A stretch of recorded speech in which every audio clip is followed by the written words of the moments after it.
Shalom, saudaraku yang dikasihi Tuhan. Mari saat ini kita beribadah kepada Tuhan sebagai tanda ucapan syukur atas hari baru yang boleh kita nikmati.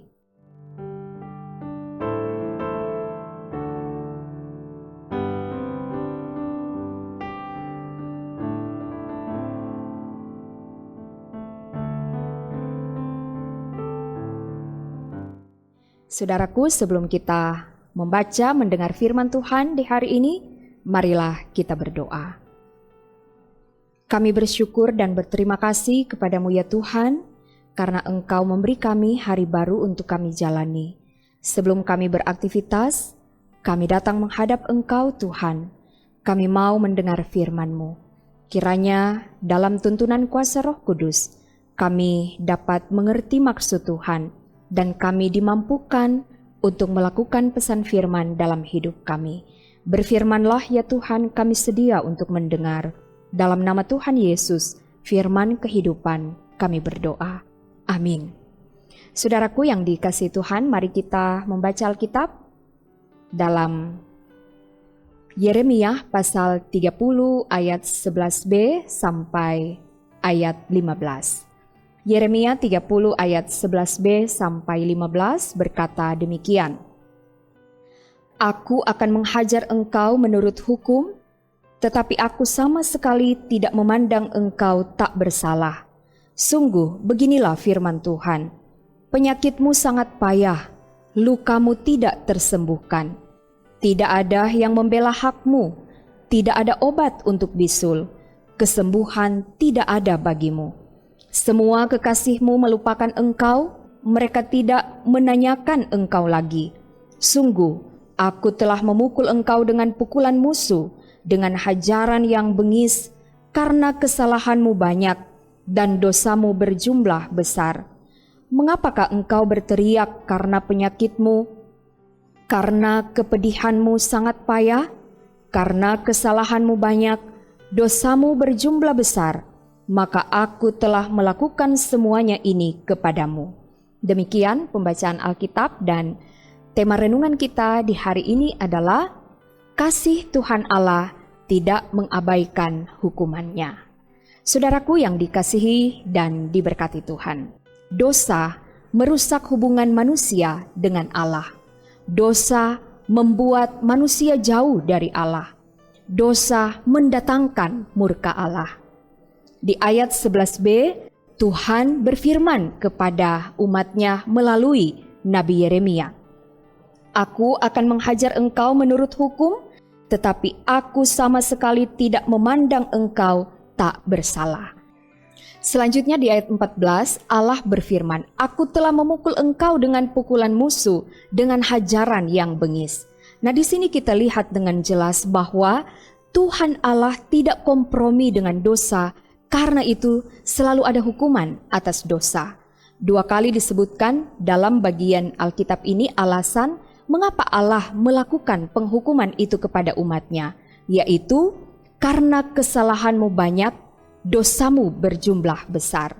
Kita dapat baca itu di ayat 14 dan 15. Saudaraku yang dikasihi Tuhan, dosa menyebabkan manusia menderita kesengsaraan lahiria maupun batinia. Bacaan hari ini memberikan gambaran penderitaan yang dialami oleh umat Tuhan akibat dosa yang mereka lakukan. Bahasa kiasan yang dipakai di sini, penyakitmu sangat payah, luka tidak tersembuhkan, tak ada obat, tak ada kesembuhan, menunjukkan suatu keadaan yang sulit, seperti tanpa harapan lagi. Bahkan dalam keadaan terpuruk seperti ini pun tidak ada yang membela, tidak dipedulikan, dilupakan, bahkan ditinggalkan oleh bangsa-bangsa lain yang mereka andalkan. Ayat 14 menyebut hal itu. Semua kekasihmu melupakan engkau. Saudaraku yang dikasihi Tuhan, sesungguhnya Tuhan Allah menghukum bukan karena Dia membenci, tetapi karena Dia mengasihi umatnya. Pembuangan adalah bentuk pendisiplinan Allah bagi umatnya dalam rangka membentuk kembali kehidupan umat agar mereka bertobat dari dosa dan mengakui kedaulatan Allah, menghormati Allah, taat melakukan perintahnya, dan bergantung sepenuhnya pada Allah. Saudaraku yang dikasihi Tuhan, dalam perjalanan hidup kita, kadangkala Tuhan mengizinkan tantangan dan pergumulan kita alami. Nah, dalam situasi sulit seperti ini, jangan kita langsung protes kepada Tuhan atau mempertanyakan mengapa begini, mengapa begitu, apalagi sampai berontak dan menganggap Tuhan tidak adil bagi kita. Firman Tuhan hari ini mengingatkan kita, di saat mengalami penderitaan, hendaknya kita menatap diri, kita introspeksi diri. Bisa saja penderitaan ini merupakan teguran Tuhan atau hukuman Tuhan karena ada kesalahan dan dosa yang kita lakukan. Lihatlah semua dengan iman bahwa sesungguhnya Tuhan mengasihi dan Tuhan ingin kita hidup dalam pertobatan. Tuhan hendak memproses kehidupan kita menjadi pribadi yang lebih baik lagi dan berkenan kepadanya. Janji Tuhan bahwa dengan adanya pertobatan, maka ada pemulihan, dan ketika dipulihkan, pasti ada sukacita, damai sejahtera, dan berkat. Amin. Mari kita berdoa. Terima kasih Tuhan untuk firman di hari ini. Biarlah kami akan selalu ingat untuk hidup taat dan setia melakukan perintah Tuhan. Kami sadar kami punya banyak sekali kelemahan dan keterbatasan. Kami mudah jatuh dalam dosa. Karena itu kami mohon Tuhan, tuntunlah terus kami dengan kuasa Roh Kudus.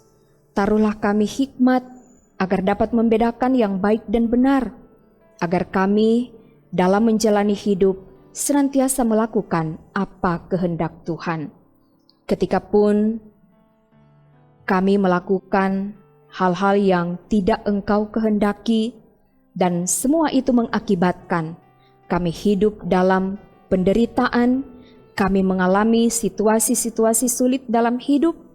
Ajarlah kami untuk mengoreksi diri, ajar kami untuk merenungkan hidup kami, dan tolong kami supaya hidup dalam pertobatan. Terima kasih Tuhan, biarlah setiap orang yang boleh bersama-sama mengambil bagian dalam renungan harian keluarga di hari ini akan menikmati berkat-berkat Tuhan. Ketika kami akan melaksanakan seluruh aktivitas di hari ini, kami bermohon Tuhan menyertai kami agar supaya segala sesuatu berjalan dengan lancar dan baik, dan seluruh aktivitas yang kami akan lakukan boleh memuliakan nama Tuhan. Diberkati terus pelayanan dari Jemaat Gemim Bukit Moria Rike, kiranya boleh menjadi berkat bagi banyak orang. Ini kami Tuhan yang berdoa, bersyukur hanya di dalam nama Tuhan Yesus. Amin. Saudaraku, demikianlah renungan harian keluarga di hari ini. Terima kasih atas kesediaan saudara untuk bersama-sama mengikuti renungan harian keluarga dari channel YouTube Multimedia Gemim Bukit Moria Rike Manado. Selamat beraktivitas, tetaplah berdoa, rajin baca Alkitab setiap hari, lakukan kebaikan dan jadilah berkat. Tuhan Yesus memberkati. Shalom.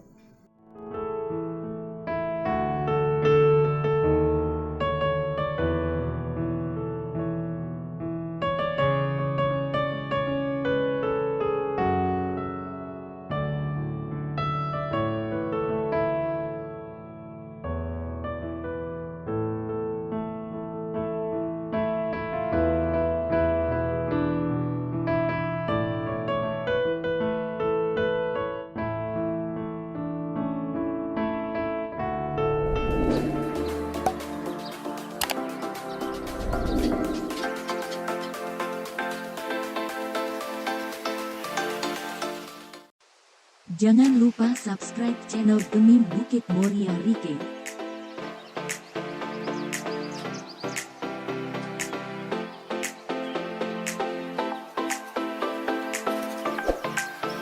Dan nyalakan lonceng di samping kanan untuk memperoleh info terbaru mengenai ibadah-ibadah yang dilaksanakan.